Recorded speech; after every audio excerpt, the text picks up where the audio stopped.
it recording? Yeah. Hey guys, I just wanted to talk about something today that... Wait. I messed up there. I just wanted to talk about grief right now. I lost my mom last year on Christmas, and that was the worst day of my life so far. And I've been going to this support group since probably March last year. Wait, no, this year, March, since last year. No, this year. Ignore all my mistakes. I don't know what's wrong with me today. La la la la. This was the little handout we got from the memorial service that was here. My mom wanted it to be more of a celebration. On the back, it says how lucky I am to have known someone who was so hard to say goodbye to. I don't know if you can say it correctly, but I'm not good with this thing, so. And this is a picture of my mom. Her name was, I'm not gonna say her name actually. She was born in Oscoda, Michigan in 1965 on January 11th. She went to a high school in her hometown of Kenton, graduated from Sinclair Community College nursing degree class of 1993. She left behind my dad. I was 13 when this happened. My sister Liz was 20 at the time. My sister Christiana 21. I miss my mom a lot, and first months were really hard. But from my support group, I get all of these things. One says, I haven't got time for the pain of some things that people do. And I guess I'll read them off to you. How much time do I... Alright. Ways we try to avoid our painful feelings. Painkillers and empty fillers would be alcohol and drugs. Don't do drugs. Ever. Don't. They will mess you up. Overworking, overeating, oversleeping. I pretty much do that on Friday and Saturday nights. Hyperactivity. I get hyper sometimes. I can't even say that one. Whirlwind social life, quick new romance, compulsive sexual activity. I didn't love that one. Aimless chatter. I pretty much talk aimlessly sometimes. Or that's even happened. Certain religious attitudes. I don't care anymore. Clowning, rage, acting as if we have recovered when we have not. I may have done that. Feel your feelings, identify your feelings, accept your feelings, express your feelings, and allow yourself to heal. Source unknown. On the back, some common normal grief reactions, feelings, sadness, anger, guilt, and self-reproach, anxiety, loneliness, fatigue, helplessness, shock, had that, yearning, and something, relief. I had a bit of that because my mom had a lot of health issues. She suffered from epilepsy, had an autoimmune disease, and had fibromyalgia, overactive nerves, which I think is an autoimmune disease. I don't exactly remember. Numbness, had that for a long time. Your behavior, social withdrawal, I kind of had that. I stayed in my room a lot. Dreams of deceased, have had a couple.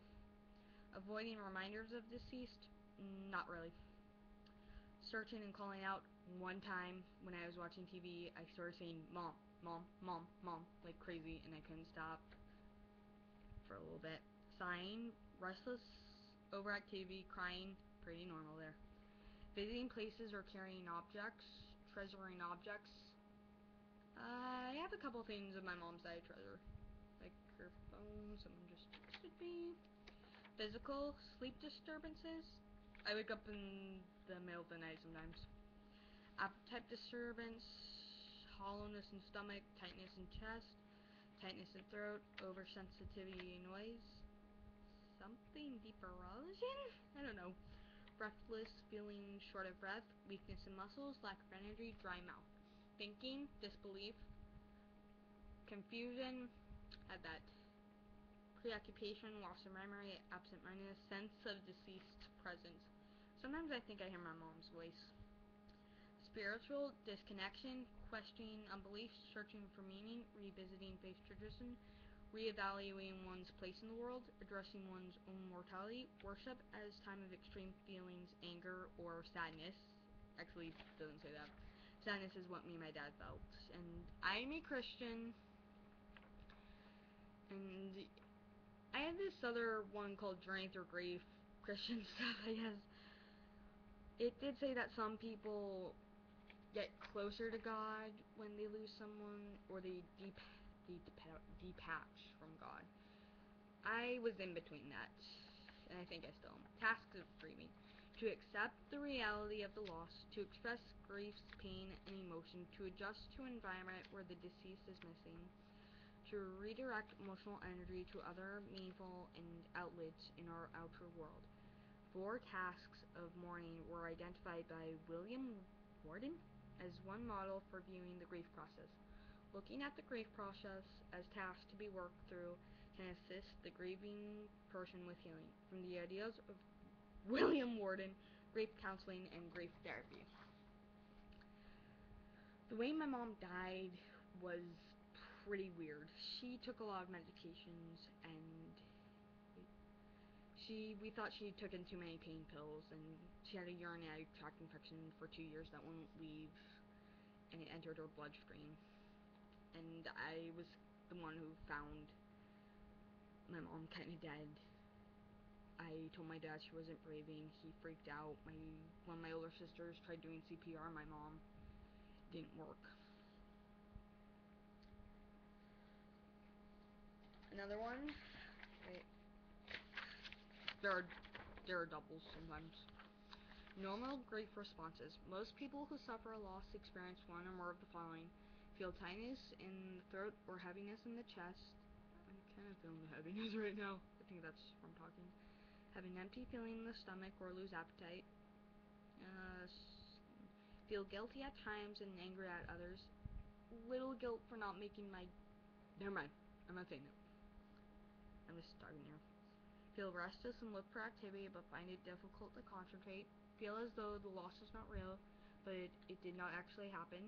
Sense the loved one's presence, like finding themselves expecting the person to walk through the door at the usual time, hearing their voice or seeing their face. Heard my mom's voice before. Wandering aimlessly, forget things or don't finish things they have started to do. A couple art projects. Have difficulty sleeping and dream of their loved one frequently. I've had a couple dreams with my mom. Assume mannerisms or traits of their loved one. Not sure about that one. Experience an intense preoccupation with the life of the deceased. Feel guilty or angry over things that happened or did not happen in the relationship with the deceased. Feel intensity, anger at the loved one for leaving them. Source unknown. A couple times I have felt that way towards my mom. Books that can help you with your grief. One by, I guess, Bob. I can't even say it. Janet something. Death is hard to live with. Teenagers talk about how they cope with loss. Dower Lauren. I Will Remember You, What to Do When Someone You Love Dies. I have that book, and it's helped so far. Haven't read it for a while. Something that looks like German Helen. The Grieving Teen, a guide for teenagers and their friends. Gravel, I think. It's spelled Gravelle. From what I couldn't say, first one was Bode. Other one, you can read Fitz, I guess. Fitzgerald.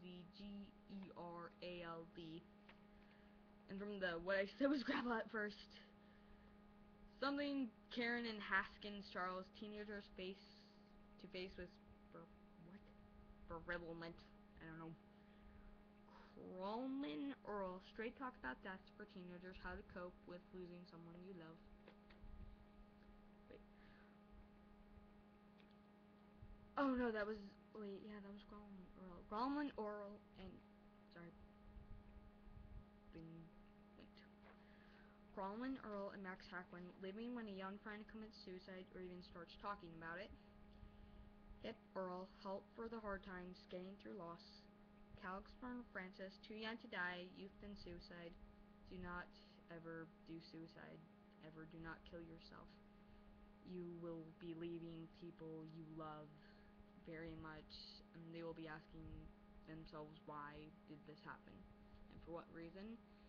And if you are a Christian and believe in God, heaven and hell, demons, Jesus, the devil, you will go to hell.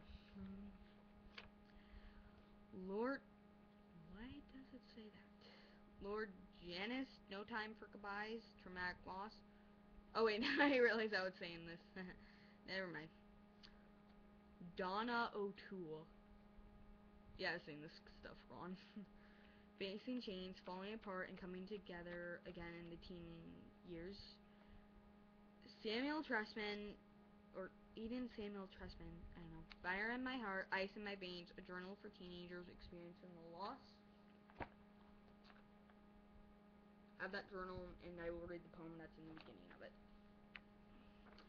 Warfelt Allen, Healing a Teen's Grieving Heart, 100 Practical Ideas for Family, Friends, and Caregivers along for the Teen. I'm going to read it after I read everything on here. The Bill of Rights for Grieving Teens. Developed by grieving teens, shared by the Dougie Center for Grieving Children and Families. To know the truth about the death the deceased, and the circumstances. To have questions answered honestly. To be heard with dignity and respect. To be silent and not tell you his grief, emotions, and thoughts. What I would say to that is, for parents, be ready when they want to talk about it. Sometimes I do not always talk about it with my dad, but most of the time I do. Actually, almost always. To not agree with your perceptions and conclusions. To see the person who died and the place of the death.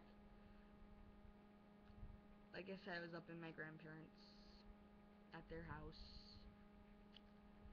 and my mom was cremated. To grieve any way he wants without hurting self or others. To feel all the feelings and to think all the thoughts of his or own unique grief. To not have to follow the stages of grief as outlined in the high school health book. To grieve in one's own unique, individual way without censorship. To be angry at death, at the person who died, at God, at self and others. To have his or her own theoretical and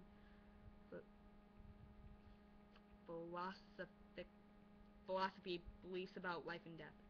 To be involved in the decisions about the rituals related to the death. To not be taken advantage of in this vulnerable mourning condition and circumstances. To have guilt about she could have intervened to stop the death. That's one. And then 12 helpful hints for your personal grief journey. Grief is exhausting. It takes a lot of time and energy and can wear you out. That is why anyone who is going through grief needs understanding and encouragement. Grief is a journey, and no two journeys are alike. However, here are some helpful hints that you can use along the way. I don't read these that much. I read them when I feel like I need to. Eat healthy foods and snacks. A healthy diet will keep your physical body in good health and will promote a better well-being. Get lots of rest. Take naps. Remember, grieving takes a lot of work. Talk about your feelings. Find someone you feel comfortable sharing your thoughts and emotions with. My siblings, my dad, a friend from school. Exercise. Physical activity will help to release negative energy. I ride my bike sometimes. Laugh often. Laughing even when you are sad or angry is healthy. In fact, it's nature's own best medicine. We talk a lot about some funny things that have happened with my mom, and it just makes us giggle a lot, like my first video, Mom and Hot Wings. Spend time with friends. Write down your feelings. Keep a diary or a journal. 2 grief journals, and my own personal journal for random stuff. Draw pictures or paint. Art is a fantastic way to express yourself. Share it with others. I think I drew something about that once. I'll show you later. Or another video. Start a book of memories or make a memory book PowerPoint. Haven't done that. Oh wait, there's more. Or video. Be creative. Scrapbook or journal. Include special pictures and thoughts. When you're finished, you will have a very special keepsake all about you and the person who died. Refer to it often. It will make you smile. Don't rush grief. It takes its own time. You do not get over grief in time. However, you will accept things intellectually and will learn how to go on. Write a letter to God or a counselor or to the person who died. Tell them how you feel, what makes you angry or sad. It will make you feel better even if you don't send it. I once wrote a letter to my mom, and I sometimes do that in my study hall. Join a support group or workshop. Being with other teens who have experienced loss is comforting. I go to a support group. Wait, I was gonna say something to one of those. Let me look back. I do not remember. Oh, I think it was 11 or 10. I kind of rushed the grief at first, and some people think you get over it in 2-3 months when it can take years. And I think my dad just got home. It takes 2 to 3 years for some. It's different for everyone. I will be right back. There will be a moment where the videos kind of blink. Sorry.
Okay, sorry about that. I'm still trying to figure out how to book this thing.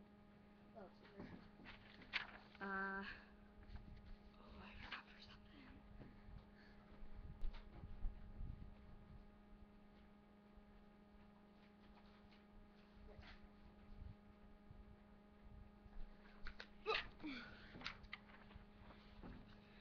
Alright, the two aspects of grief. The pain of grief often disturbs our equilibrium and makes us feel like we are in a crisis. Crisis situation. The Chinese read through a crisis with two characters, one meaning danger, the other opportunity. This is some stuff that I do. Danger. When you are in danger, our emotions become very intense. Often the grieving person feels like the same intensity. If we ignore the feelings, they often build up, and we feel like we are ready to explode. The slightest thing can cause the volcano to erupt. What helps you deal with the intense emotions? Drawing, music, talking to my dad, siblings, and some of my friends. And in discussing grief, the danger or painful part cannot be ignored for long, and therefore gets our attention. However, grief also can provide some opportunities.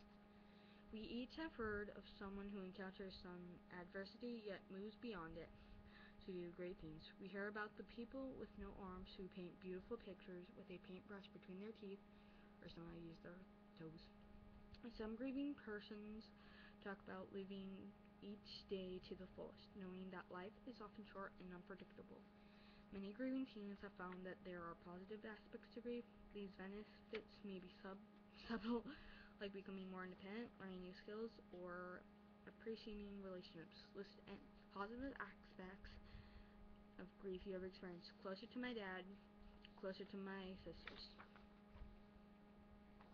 And at the land, since this is a worksheet thingy, was while you're waiting for the rest of your team to finish, draw some of the aspects of your grief on the back of this sheet. Didn't do that. And that's what this was for.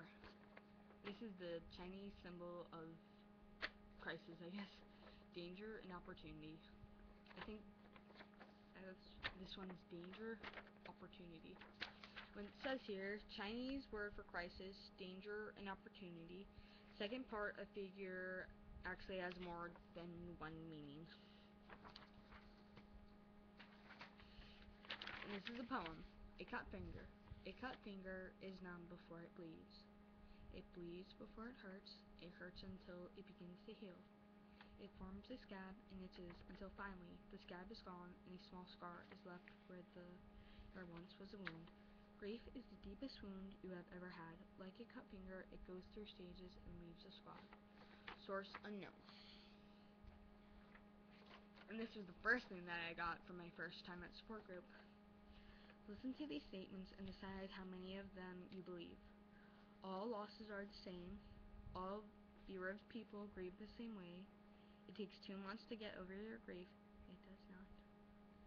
Losing someone to sudden death is the same as losing someone to an anticipated death.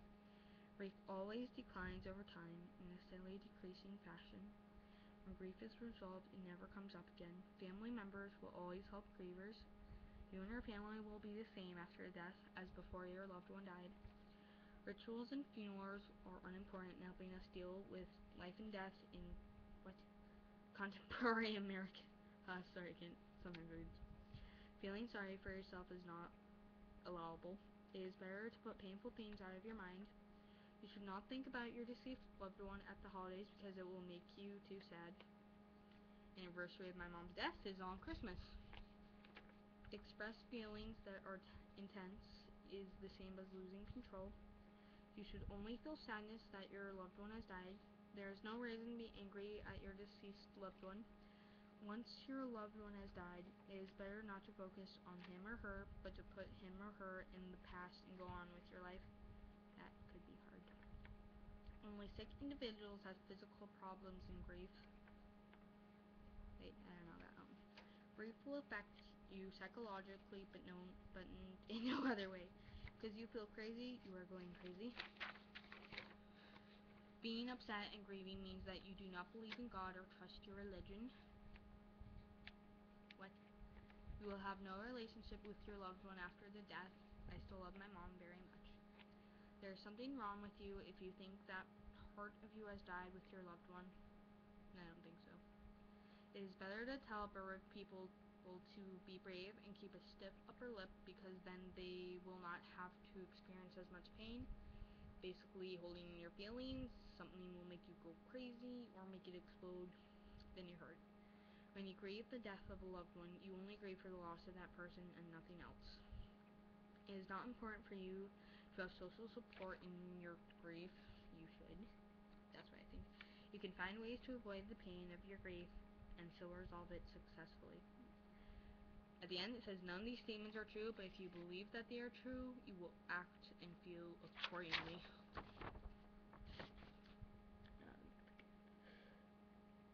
Okay, I'm gonna focus. And the poem inside here from someone named Ned. Fire my heart, ice in my veins. Word of your death greeted me like a wave of despair, drowning out a bonfire of hope. The fire in my heart gave way to the ice running through my veins. Your death caught me from behind, like cold fingers gripping the back of my neck, forcing my heart to crack open. Your death is the fire that ravages all through the forests of my soul, leaving black and gray ashes in its wake. In the shade suddenly drawn down around, I will plant memories of you, and inhale their sweet smell in the spring. The fire in my heart thawed the ice running through my veins. Life will always follow after death, as even the longest, darkest of nights are followed by the light of day. By David G. Trasman. And I've written in here a couple times, and I always feel a lot better. This was on the 19th, and it asked, here's a drawing of what my pain looks like. And I'm just kind of looking through here. I still have a couple pages to go. There's a goodbye letter, and that's going to be the last page, but the thing with the blue is supposed to be a teardrop there, but it's a bleeding heart. Look to the side there, it starts to drip and steadily goes away. And there's also a thing that says, this is what I would write on your tombstone to anyone who read it, to have an idea of the person you are. Here lies Tony E. Renee, last name, maiden name, not gonna say it, a loving wife and mother, a force not to be messed with. She did not have such a good childhood. She grew up kind of bad, not gonna go into detail on that. Suffered from health problems. She left a lot of people who loved her and is now in God's arms.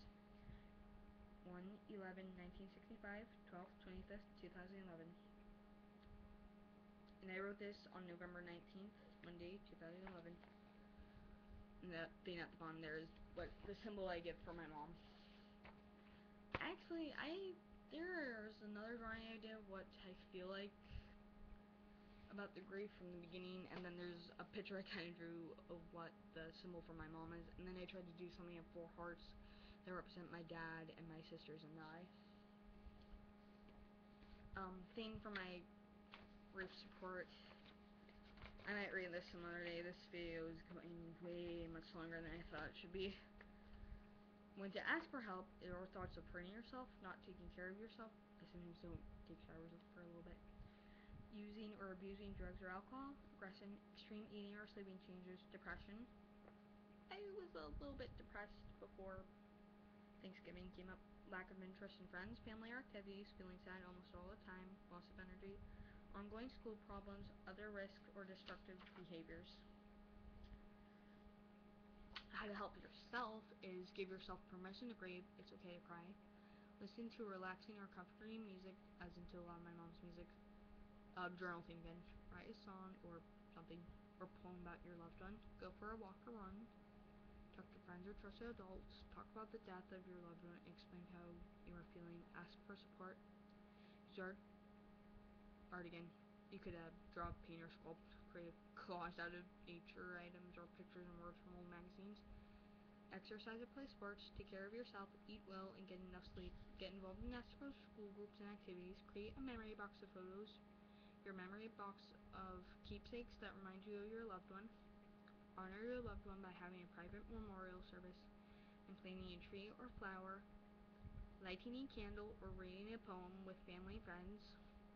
Participate in a grief support group with other teens who are grieving the death of someone they love. Talk with a school counselor, grief counselor, pastor, doctor, or other trusted adult if it seems hard to cope.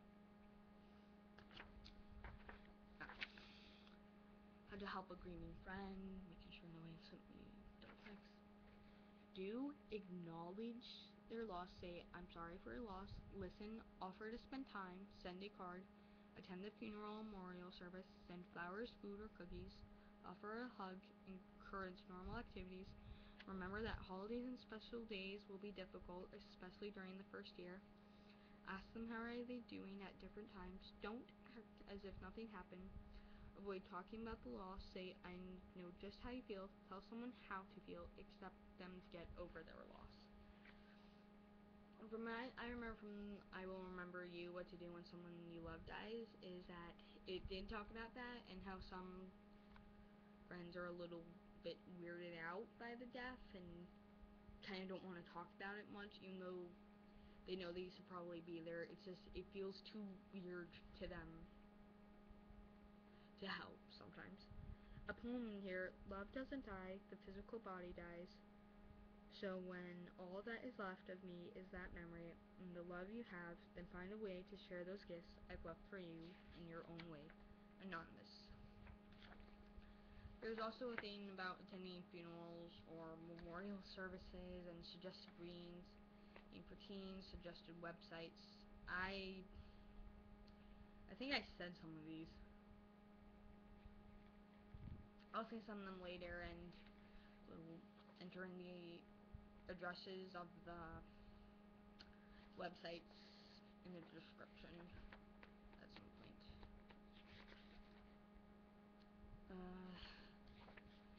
Wait, that's pretty much it. If any of you guys ever lose someone, I will sorry for that loss, and you just have to get through the first year and then the second, and then you're going to survive. You just have to survive the first year and get through it. There may be times when you want to give up hope, but don't. You have so much more to live for and a long life ahead of you. Hope you guys have a good day, and hope you had a good Thanksgiving. See you guys next video, whenever that will be. Let's hope soon.